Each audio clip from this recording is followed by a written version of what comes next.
即马热人温度是愈来愈高，囡仔伫户外公园耍的安全佮健康嘛受到威胁。有民意代表是指出讲，台北市的公园大部分的儿童游戏区拢无插入头的设备师，市政府嘛拢无要无紧。专家是呼吁市政府应该着爱重视。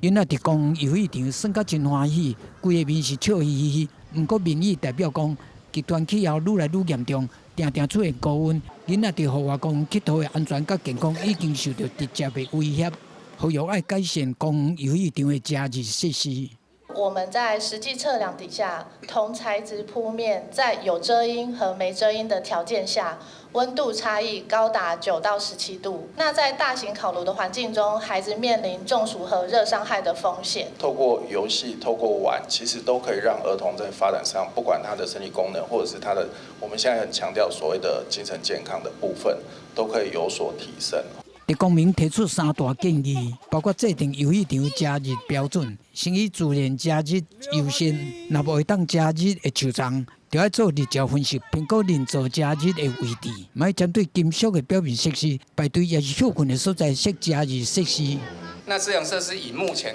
台北市公园来讲，我们大概因为碍于法规了，我们大概都是